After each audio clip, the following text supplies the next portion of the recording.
You, like I mentioned with SpaceX, you give a lot of people hope, and a lot of people look up to you. Millions of people look up to you. If we think about young people in high school, maybe in college, what advice would you give to them about if they want to try to do something big in this world, they want to really have a big positive impact? What advice would you give them about their career, maybe about life in general? Try to be useful.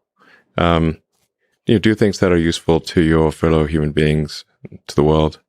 It's very hard to be useful. Very hard. Are you contributing more than you consume? Can you try to have a positive net contribution to society? I think that's the thing to aim for. Not to try to be sort of a leader just for the sake of being a leader or whatever. A lot of time, the people you want as leaders are the people who don't want to be leaders. So,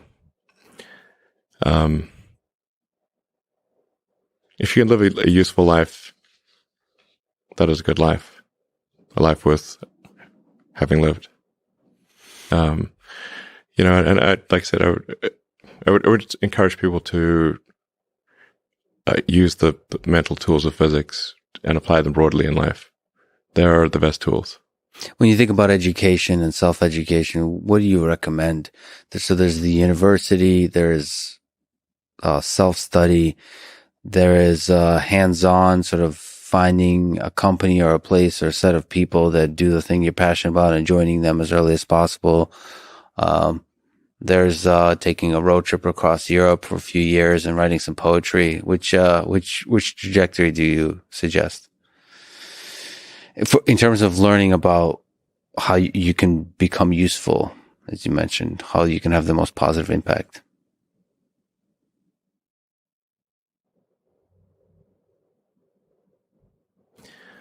Well, I'd encourage people to read a lot of books. Just read, basically try to ingest as much information as you can, and try to also just develop a good general knowledge. So you at least have like a rough lay of the land of the knowledge landscape. Try to learn a little bit about a lot of things. Because you might not know what you're really interested in. How would you know what you're really interested in if you at least aren't doing a peripheral exploration broadly of the knowledge landscape? And talk to people from different walks of life and different industries and professions and skills and occupations. Just try learn as much as possible. Man's search for meaning. Isn't the whole thing a search for meaning? Yeah, what's the meaning of life and all, But just generally, like I said, I would encourage people to read broadly in many different subject areas, and then try to find something where there's an overlap of your talents and what you're interested in. So people may be good at something, or they may have skill at a particular thing, but they don't like doing it. Mm-hmm.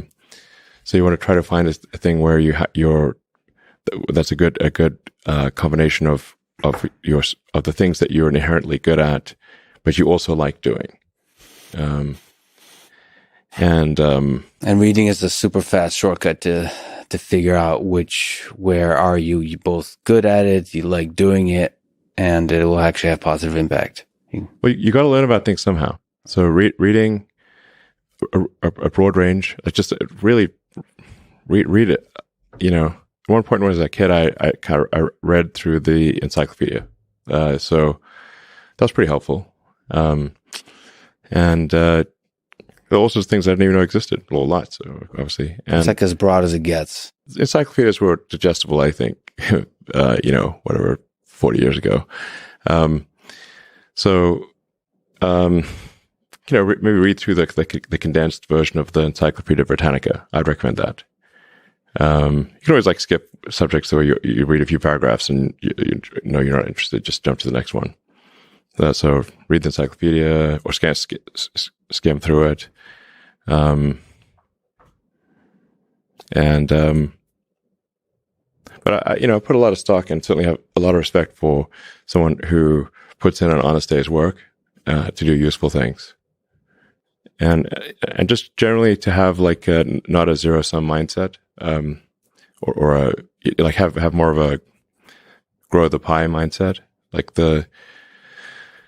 if you sort of say like when we see people like perhaps including some very smart people kind of taking an attitude of like doing things that seem like morally questionable, it's often because they have at a base sort of axiomatic level a zero sum mindset, and they, without realizing it, they don't realize they have a zero sum mindset, or at least they don't realize it consciously.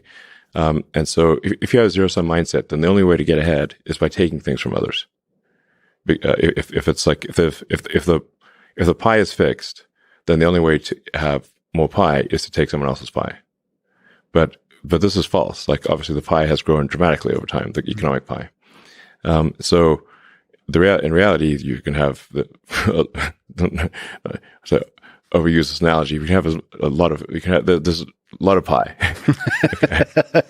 Yeah, pie is not fixed. Yes.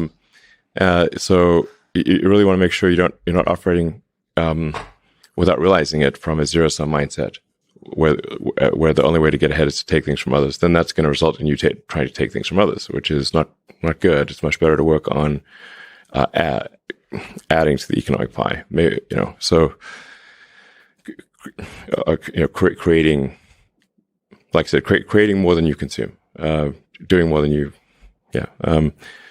So that's a big deal. I think there's like a fair number of people in finance that do have a bit of a zero sum mindset.